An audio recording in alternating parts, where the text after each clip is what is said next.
동안 주의 은혜가 오늘 평안하셨습니까? 옆에 사람 인사합시다. 사랑합니다. 축복합니다. 네. 제목이 있습니다. 제목 같이 읽겠습니다. 누가 아버지의 뜻대로 하였느냐. 아멘. 오늘 이야기는 되게 양이 많아요. 그래서 어디서 자르지 이런 고민을 날마다 하거든요. 왜냐하면 달락달락 잘라서 하면 그 말도 하겠지만 주님께서 이 얘기를 하신 의도를 다 파악하려면 사실은 마태복음 21장 전체를 읽고 전체를 봐야 해요.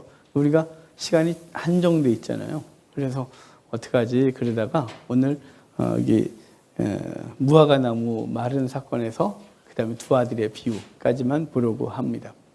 오늘 보면 맨 처음에는 예수님께서 원래 이 전날 사건은 예수님이 예루살렘에 입성을 하셨고 예루살렘에서 예루살렘 입성하시고 성전 정화하신 이후에 그리고 베다니아 가서 주무세요. 베다니아 가서 주무시고 아침 일찍 나왔는데 밥을 못 먹었죠. 못 드셨어요. 그래서 무화과 나무가 있길래 무화과가 있나 해서 봤더니 무화과가 없더래요. 그래서 무화과 나무를 저주해 버리시고 보니까 무화과가 곧 말라서 제자들이 묻죠. 이거 어떻게 된 거예요? 그랬더니 기도에 대해서 가르쳐 주셨고 그러고 나서 이제 하신 말씀이 이제 사람들이 와서 바리새인들이 또 바리새인과 서기관 그리고 그 예루살렘의 성전에서 기득권자들이 와서 너가 무슨 권세로 이런 일을 하느냐라고 했더니 그럼 나도 하나 물을게. 세례 안에 세례는 누가 어디서부터 왔냐 그랬더니 몰라 라고 말해서 나도 몰라 라고 말씀하시고 그러면서 이제 한 집에 두 아들이 있는데 첫째 아들한테 가서 밭에 가서 일 좀 해라 그랬더니 네 그러고 안 갔고 둘째 아들한테 가서 그래 해라 그랬더니 안 해요. 그랬더니 가서 했대요. 그러면서 누가 아버지의 뜻대로 하였느냐라는 이야기로 마무리 짓는 게 오늘 이야기예요. 오늘 전체 이야기가 그런데 이 속에서 우리가 하나씩 또 보면서 조금씩 그 의도를 예수님이 이렇게 하신 의도, 이렇게 말씀하신 의도가 뭔지를 좀 보도록 하겠습니다. 자, 우리 18절, 19절 제가 설명을 다 드렸지만 다시 읽어보겠습니다. 18절, 19절 이른 아침에 성으로 들어오실 때에 시장하신지라 길가에서 한 무화과 나무를 보시고 그리로 가사 잎사귀밖에 아무것도 찾지 못하시고 나무에 이르시되 이제부터 영원토록 내가 열매를 맺지 못하리라 하시니 무화과 나무가 곧 마른지라. 무화과 나무에 무화과가 없었대요. 예수님께서 시장하셔서 무화과를 찾았거든요. 이때가 6월절이잖아요. 요 이제 며칠 뒤면 예수님이 십자가에 달리시는 6월절인데 6월절 때 되면 무화과가 나무에 어떤 무화과가 있어야 돼요. 무화과 나무에 두 가지 열매가 맺히거든요. 그러니까 요때쯤 맺히는 열매가 있어요. 이걸 파게라고 하는 열매예요. 똑같은 무화과인데 상품성은 없어요. 당도도 떨어지고 겨울이 지나고 나면 곧바로 처음 맺히는 열매가 이 파게라는 무화과예요. 상품성이 없어서 무화과 농장 주인은 무화과 농장을 다 열고 와서 누군지 따먹게 해요. 왜냐하면 얘가 떨어져야 진짜 열매인 테에나라고 하는 상품성 있는 열매. 이 중동에 가면 무화과 너무 맛있는 것들 많잖아요. 그런 것들이 테에나인데 이것이 열매를 맺는데요. 이 파게가 떨어져야 얘가 맺혀져요. 농장 주인들은 다 열죠. 그리고 가난한 사람들이 와서 정말 겨울 내내 과일 못 먹던 사람들, 부자들은 저장한 음식 먹었지만 가난한 사람들은 얼마나 신선한 게 먹고 싶겠어요. 그래서 와서 따먹도록 허락했어요. 그 파게가 있어야 될 텐데 그때 예수님께서 시장하셔서 무화과 나무에 가서 이게 있나라고 보니까 무화과 나무에 무화과 열매가 없었답니다. 마가복음엔 그렇게 말해요. 마가복음도 이 본문을 기록하거든요. 마가복음 11장에는 아직 무화과의 때가 아닙니다 라고 해서 이 무화과의 문화를 모르면 무화과 나무가 때가 아닌 데 가서 무화과를 찾으면 찾은 사람이 이상하지. 무화과가 무슨 죄가 있다고 저주라나 이렇게 하지만 이 무화과가 당시 3월에서 4월이면 이 파게라는 열매가 맺혀야 되고 그것을 가난한 사람들이 그걸 통해서 먹는 과일이었어요. 그것이 없는 것 때문에 주님은 분노하시고 무화과를 저주하시거든요. 그럼 이 무화과가 무엇이건데 이렇게 저주하시냐 이 말이에요. 여기 무화과가 의미하는 바가 있어요. 무화과는 이스라엘을 상징했어요. 이스라엘을 상징하는 나무가 두 개거든요. 하나는 포도나무, 하나는 무화과나무. 그래서 선지서들에서는 이 포도나무, 특별히 이사야서 5장 같은 경우는 농부가 포도원을 만들고 극상품 포도나무를 심고 그리고 뭐 망대도 만들고 등등 다 만든 이후에 포도원에 보니까 극상품 포도가 아니라 들포도를 맺었다 그래서 울타리를 걷어 들짐승들이 와서 먹힘을 잊게 하게 먹어버리겠다라고 해서 하나님께서 이스라엘을 포도원으로 삼으셨는데 엉뚱한 열매를 맺은 것 때문에 심판하시는 장면이 있어요. 에스겔서 15장에서도 포도나무 비유가 있거든요. 하나님께서 포도나무를 보고 열매가 없는데 그래도 그걸 버리기 그러니까 혹시 저 포도나무 가지를 갖고라도 뭘 만들 수 있을까? 가구 뭐 만들 수 있을까 했더니 뭐 있나 보니까 옷걸이 만들 수 있대요. 삼각 옷걸이 말고 돌틈 사이에다가 깎아서 푹 꽂아놓고 옷을 걸 수 있을 것 같아요. 근데 거기다 한 말이 뭐냐면 이 포도나무가 불에 그슬렀대요. 불에 타는 거 끄집어냈대요. 그랬더니 하는 말이 뭐냐면 아무것도 못 써요.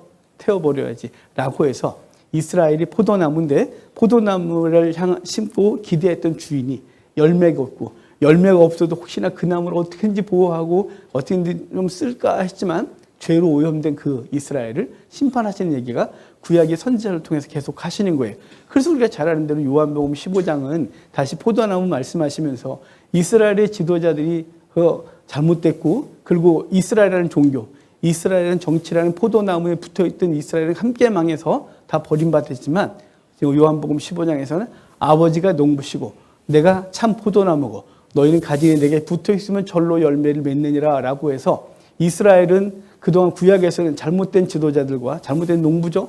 바르지 않은 농부들, 바르지 않은 나무 이 모든 것들이 그들을 망하게 했다면 주님은 아버지가 농부시고 난 참 포도나무고 너희가 붙어있으면 절로 열매를 맺겠다라고 해서 포도나무 회복에 대한 얘기를 하고 있는 거예요. 이 무화과는요, 이스라엘에서 계속 이렇게 말했어요. 이 무화과가 상징하는 무화과가 뭐냐면 각자의 무화과 포도나무 아래 앉겠다 이런 표현이 여러 번 나오는데 이스라엘의 회복을 얘기를 할 때 무화과 나무 아래 앉을 것을 말씀하시는 거예요. 무화과는 이스라엘의 하나님께서 무화과를 주신 그 무화과가 이스라엘의 풍요로움, 그 풍요로움을 상징할 때 무화과를 줬는데 말씀하시는데 지금 이스라엘은 무화과 나무인 거예요. 근데 무화과 나무인데 무화과 나무에 열매가 있어야 되는데 열매는 없는 거죠. 열매 없는 무화과를 향하여 주님이 심판하시는 장면이거든요. 그럼 여기선 본격적으로 맺는 테에나가 아니라 파괴한 열매를 기대하는데 주님께서 여기서 기대했던 열매는 성령 이후에 그들이 변화된 것들 말씀하시는 것이 아니라 이 앞에서 3년 반 동안 예수님께서 말씀을 가르치고 다녔는데 사람들이 안 따른 것이 아직 제대로 된 열매가 맺혀질 때는 아니거든요. 그렇지만 예수님 말씀에 반응하고 예수님을 추종하고 그분이 그런가 하여 그분이 메시아인가 하여 그분 앞에 무릎을 꿇을 수 있어야 되는데 유대인의 지도자들은 그렇지 아니하고 엉뚱한 짓을 하는 것 때문에 주님은 너희들의 종교성은 화려하나 정말 열매가 없다 이렇게 말씀하고 있는 거예요. 이스라엘 사람들이 말씀을 얼마나 많이 연구했어요. 바벨론 포로 이후에 그들은 회당 예배를 만들었고 회당에서 성경을 강론했어요.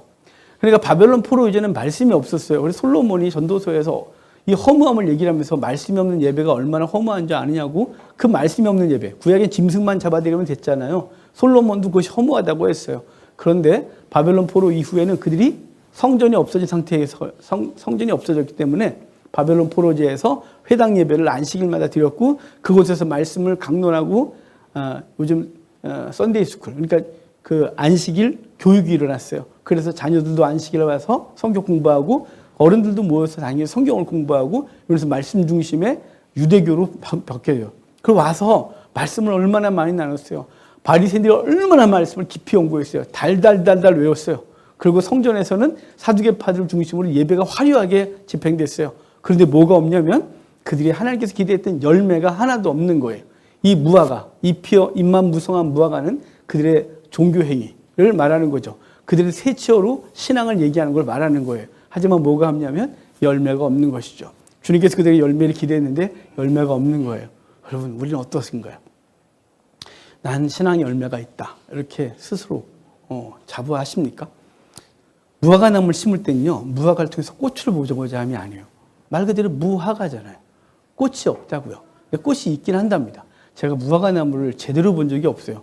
이스라엘 가서 보긴 했지만 무화과 나무구나 이렇게 봤지 뭐 그걸 1년 내내 연구를 해본 적이 없어요. 뭐 저에게 대추나무가 어떠냐 저는 잘 알아요. 저희 시골에 대추나무가 한 그루 있었기 때문에 그 대추나무를 어떻게 잘 키우면 열매가 얼마나 맛있는지도 제가 너무 잘 알아요. 하지만 무화과는 잘 몰라요. 근데 무화과에는 꽃이 있긴 하답니다. 볼뚱말뚱한 꽃. 그런데 말 그대로 꽃이 없고 열매를 맺으려고 하는 나무가 무화과 나무예요. 그러니까 하나님께서 우리에게 원하시는 게 뭐냐면요.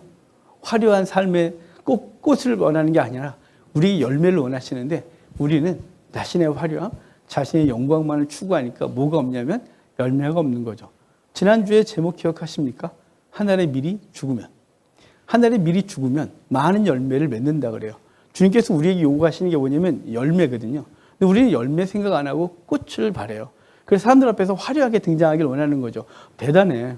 와, 저 사람 훌륭한 사람이야. 저 사람 어디 학교 출신 줄 알아? 와, 저분 교회가 얼마나 큰 줄 아니? 와, 저분이 그런 사람이야. 라고 해서 우린 꽃을 바라면서 생각하지만 주님이 우리 이 땅에 심으시고 성도 삼으신 목적은 우리가 꽃대라는 것이 아니라 우리에게 열매 맺으라고 했던 사실을 기억하면 내게 지금 하나님께서 내게 주신 신앙의 열매, 영적 열매는 내가 맺고 있나 이렇게 돌아보면 정말 하나님 앞에 부끄러운 게 참 많다 이 말이에요. 주님께서 우리에게 종교적인 화려한 말빨이나 외모가 아니라 정말 너의 삶을 통해서 열매가 맺어졌니? 라고 말하는 거죠. 열매 없는 나무를 향하여 저주하셨고 곧 말랐다 그래요. 그러니까 제자들이 그거 보고 너무 놀래갖고 다른 성경에서 다음날 말랐던 걸 확인했는데 오늘 본문에 곧 말랐다 그래요. 다음날이건 고시건 간에 이 제자들이 기억하는 바는 저주하셨고 그것이 마른 걸 확인했던 것이죠. 주님께 물어요. 어떻게 이렇게 된 거예요? 라고 묻거든요. 자, 우리 20절부터 22절까지 같이 읽어볼까요? 제자들이 보고 이상히 여겨 이르되 무화과 나무가 어찌하여 곧 말랐나이까? 예수께서 대답하여 이르시되 내가 진실로 너희에게 이르노니 만일 너희가 믿음이 있고 의심하지 아니하면 이 무화과 나무에게 된 이런 일만 할 뿐 아니라 이 산더러 들려 바다에 던져지라 하여도 될 것이요 너희가 기도할 때 무엇인지 믿고 구하는 것은 다 받으리라 하시니라. 아멘. 자, 지금 주님의 말씀이 되게 이상하죠. 무화과 조조해놓고 어떻게 됐어요? 그러니까 기도에 대한 가르침을 주고 있는 거예요. 앞뒤 다 잘라놓고 무엇인지 기도하면 믿음이 있으면 이 산을 들어 바다에 옮기라면 그렇게 될 거야 라고 말한단 말이에요. 정말 산 들어서 바다에 옮기는 믿음 있는 사람이 있었을까요? 예수님도 그 일을 행한 적은 없으신데 우리 중에 누가 2000년 역사 속에서 산을 믿음으로 옮겨서 바다로 한 사람은 없어요. 그럼 이게 왜 나왔을까요? 여기 산은 무엇이고 그들이 바라는 주님께서 그들에게 요구하시는 믿음은 무엇이며 무화과를 저주하셨듯이 이거 갖고 놀라느냐 이거 갖고 이상히 여기느냐 너희가 믿음만 있으면 더 큰 일 할 것이라고 말씀했던 게 뭐냐면 그들이 생각하기에 예수님께서 지금 그 3년 반 동안 역사하셨지만 그 예루살렘 산 이 예루살렘이 변화되질 않는 거예요. 이 산이에요. 이 산. 이 산을 들어 라고 말하는 거죠. 감람산이건 예루살렘이건 간에 이 산을 들어 바다에 던지라 하시면 그렇게 될 것이라고 말하고 있는 거예요. 자, 무화과가 아까 말씀드렸죠.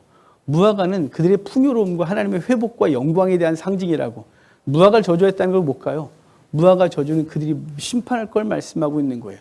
심판받고. 그래서 또 나중에 이렇게 말씀하셨어요. 무화과의 때, 무화과가 번성하게 되면, 잎이 무성하게 되면 회복의 때가 될 것이라고. 자꾸 무화과 갖고 심판과 회복을 얘기하고 있는 것이죠. 이스라엘 백성들에게 있어서 특별히 제자들이 이제 이후에 그들은 엄청난 산 앞에 설 것이에요. 변화되지 않는 유대교, 변화되지 않는 그들의 민족들을, 변화되지 않는 세상을 보면서 그 변화되지 않는 것부터 무너질 수밖에 없는 그들이지만 주님 말씀하시죠. 믿으면 옮기게 될 것이라고.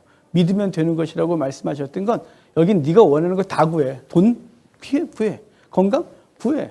뭐 구해. 그럼 다 줄 거야가 아니에요. 이건 우리에게 그렇게 말씀하시는 것이 아니라 너희가 지금 부딪히고 있는 이 큰 산을 들어 바다에 옮기라면 믿음이 있으면 그렇게 될 거라고 말씀하시는 거죠. 주께서 믿음으로 무화과를 저주하시는 건 그거 정도가 아니라 너희가 이 산을 들어 옮기라면 옮기게 될 것이라고 말씀하셔서 주님께서는 그들 앞에 있는 영적 문제들, 그 민족의 반역과 불신앙과 그들의 심판을 그냥 내버려 두는 것이 아니라 그것을 갖고 기도하면 될 것이라고 말씀하는데요. 오늘 앞뒤에 더 많은 얘기를 해야 되지만 오늘 그게 본문이 아니라서 제가 말씀드리는 게 기도라든가 또 다른 것들이 아니라 요 다음에 해야 될 일이 더 많아서 여기 잠깐 내려놓고 그 다음 얘기를 하도록 하겠습니다. 이제 이렇게 놀라운 일을 벌이고 나니까 성전의 관리자들이 와서 그래요. 너 무슨 권세로 이런 일을 하느냐. 자, 지금 원래는 예루살렘 성전 안에서 무엇인가를 하려면 성전 관리자들에게 허락을 받고 하도록 되어 있는 거예요. 성전 관리도 레위 제사장들이 했거든요. 제사장들이 그 성전 관리할 수 있는 질서를 유지할 수 있는 자들이 있었어요. 예수님이 감람산에서 잡혀가실 때 바로 성전 질서 요원들인 거예요. 말고가 그런 사람이죠. 말고가 제사장이에요. 베드로에게 귀가 잘렸던 사람이죠. 로마 군병 앞에 잡힌 것이 아니고요. 예루살렘 성전 관리자였던 제사장들이에요. 예레미야가 하나님 말씀 선포하다가 바술이라는 사람한테 되게 맞고 자꾸 외쳐워서 성문에 이렇게 묶여요. 그 누구냐면 성전 관리하는 제사장인 거예요. 그들이 그 제사장들 중에 일부를 구별하여 경찰처럼 세워놓고 다 질서를 유지하는데 허락을 받고 뭐든지 할 수 있는 거죠. 장사라든 뭐라든지 간에.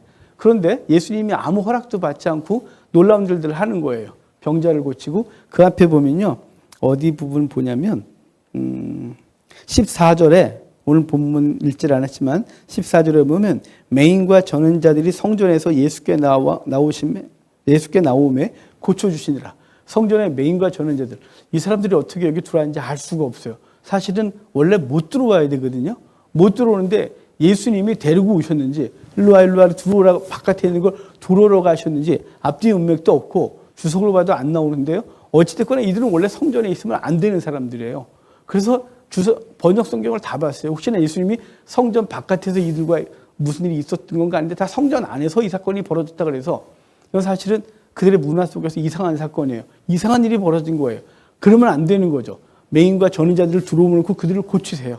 그리고 성전에서 돈 바꾸는 자들과 재물을 파는 자들을 다 뒤집어 엎으시고 내쫓아 버리세요. 원래 제사장들과 결탁을 해갖고 재물을 갖고 오면 불합격시키고 저기서 사와. 그래가지고 거기서 비싼 돈을 주고 그 장사꾼들에게 물건을 사야 되고 그리고 거기서 이익금을 얼마를 제사장이 취하고 환전을 해서 유대인들의 화폐 외에는 하나님 앞에 바칠 수가 없다 그래서 이방 나라에서 온 사람들 대부분 황제라든가 사람들의 얼굴이 형상에 그려지긴 그걸 드릴 수가 없어서 환전을 해서 고리대금 엄청나게 후리쳐갖고 제사장들에게 그 나눈 돈들을 제사장에게 주고 하여간 그 안이 장사치가 됐죠. 주님께서 그러셨어요. 내 아버지 집으로 만민이 기도하는 집이라 일컬음을 읽겠다고 했는데 너희가 강도의 구례를 만들었다. 이렇게 말씀하시면서 했어요. 아이들이 호산나 호산나 그럴 때 사람들이 이랬어요. 쟤들 좀 시끄럽게 좀 조용히 하라고. 아이들이 성전마당에 뛰어다니는 거 말도 안 되는 거예요. 근데 애들이 와서 막 호산나 그러니까 이 제사장들이 너무 불편하니까 못하게 하라고. 이 모든 게 다 지금 제사장들은 너무 불편한 거예요. 그래서 그러는 거죠. 야, 너 누구 허락받고 이 짓 하는 거야? 라고 주님께 묻는 거예요. 주님께서는 하나님께서 내게 허락하셨지. 그러면 될걸. 내가 하나님이야 라고 하면 될걸. 이렇게 물으세요. 그럼 나도 하나 물어볼게. 야, 세례 요한의 세례는 하늘로부터냐 사람으로부터냐 라고 물어요. 사람의 권위에 의해 따르면 세례 요한이 세례를 베풀고 받았던 사람들이 이게 주로부터 온 권위인 줄 알고 세례 받았었는데 사람이 만든 거야 라고 하면 백성들이 일어날 것 같고 하나님께서 주신 거야 그러면 넌 왜 세례 안 받았어? 라고 말할 것 같고 그러니까 이들이 말 안 해. 말 안 해. 그랬더니 주님께서 말씀하셨어요. 나도 말 안 해. 그래서 이 권위 논쟁에서는 살짝 피하세요. 그래 놓고 이제 하나님께서는 이 쭉 앞뒤 문맥에서 전체 속에서 한 중요한 얘기를 하시는 거죠. 바리새인 서기관들 율법사들이 불순종하고 그들이 겉으로 보이는 종교 행위는 화려했으나 열매 맺지 못하는 삶. 하지만 그 맹인 소경 그리고 어린 아이 창기와 세리들은 정말 부족한 자들이었지만 그들은 하나님 예수 그리스도 앞에 무릎을 꿇고 그분을 환호하며 그분 앞에 나온 것을 대조하여 비유하여 말씀하고 있는 거예요. 그래서 첫째 아들과 둘째 아들 얘기하고 있는 거죠. 그러면서 주님께서 이제 그 권위 논쟁에서 한 걸음 더 나가서 주님이 말씀하시는 거예요. 자, 우리 28절, 29절, 30절 같이 읽겠습니다. 그러나 너희 생각에는 어떠하냐? 두 아들이 있는데 맏아들에게 가서 이르되 얘 오늘 포도원에 가서 일하라 하니 대답하여 이르되 아버지 가겠나이다 하더니 가지 아니하고 둘째 아들에게 가서 또 그와 같이 말하니 대답하여 이르되 실소이다 하였다가 그 위에 뉘우치고 갔으니 아멘. 참 두 아들이 있는데 청개구리들이에요. 큰 아들은 굉장히 순종적이지 않아요? 진짜 맏아들의 전형이에요. 그네들은 일단 순종하고 뒤에 가서 딴짓을 하고 둘째들은 꼭 이렇게 반항을 하고 그런데 또 둘째들이 마음을 또 열어갖고 아유 진짜 이러고 또 하는 경향이 있잖아요. 이거 그냥 있는 거죠. 첫째 아들이 누굴까요?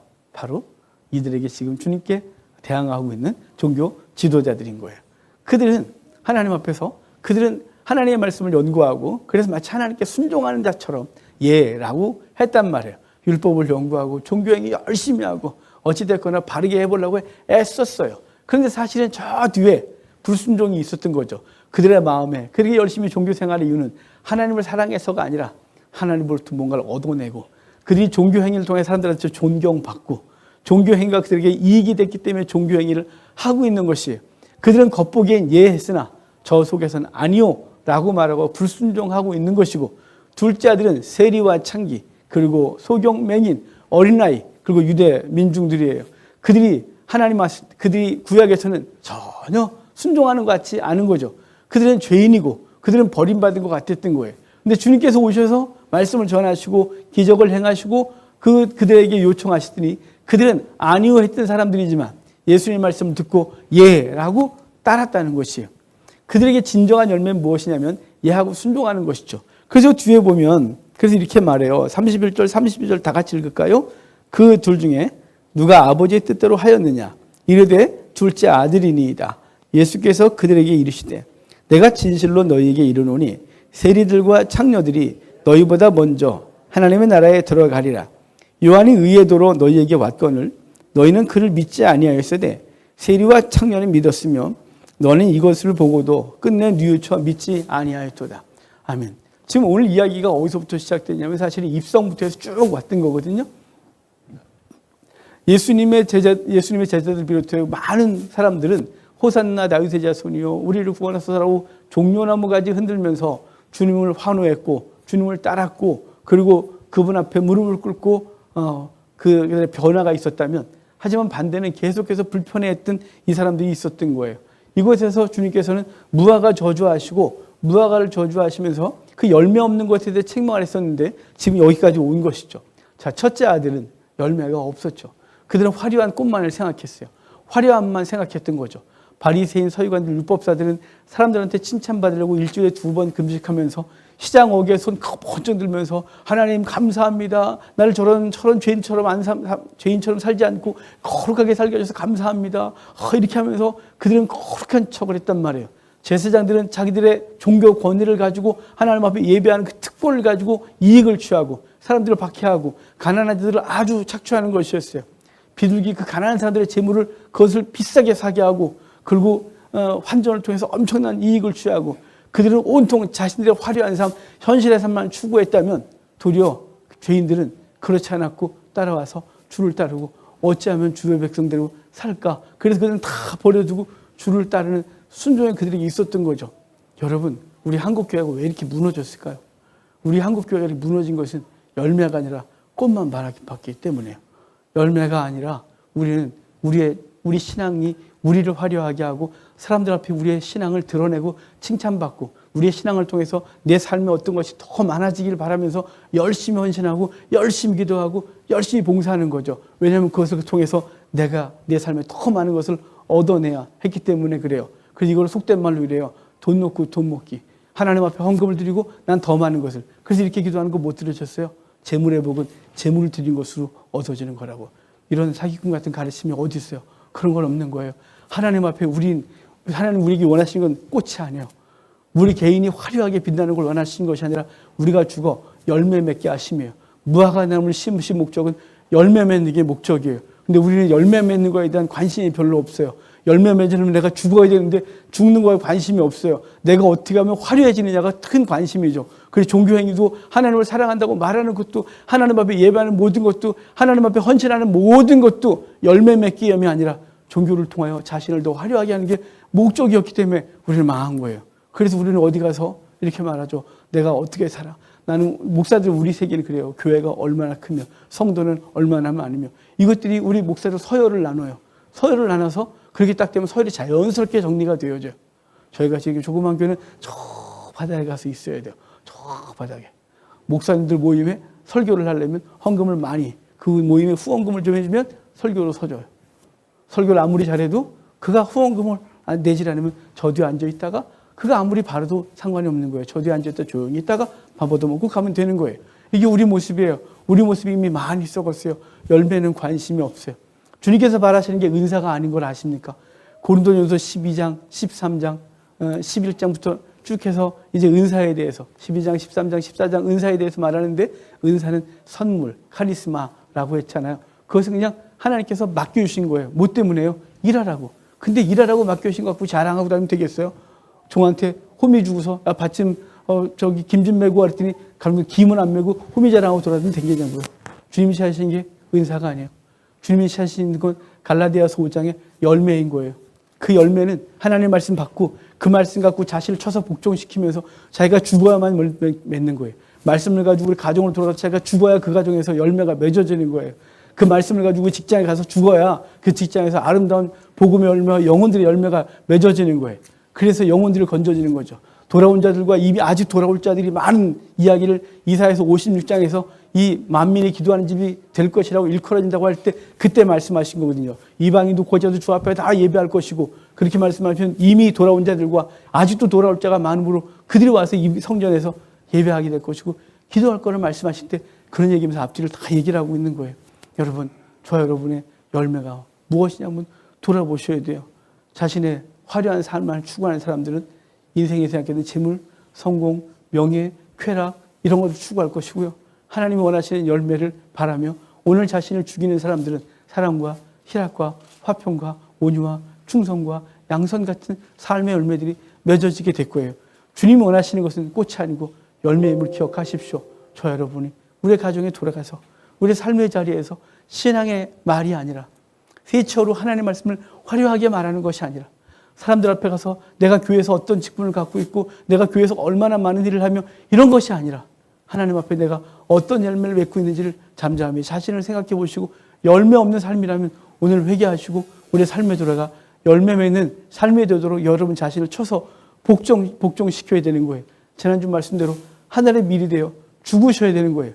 죽어야 열매 맺는데 우리는 안 죽고 열매 맺으려고 하니까 너도 안 죽고 나도 안 죽고 맨날 부딪히고 싸우고 가정에서 평안은 사라지고 하나님의 살아계신 우리의 공동체에서 없는 모습 된 거죠. 여러분, 저 여러분이 죽으셔야 돼요. 주님 원하시는 게 뭐냐면 열매라는 걸 기억하고 열매 맺는 삶 사도록 오늘도 힘쓰시는 귀한 은혜가 있기를 주의 이름으로 축복합니다.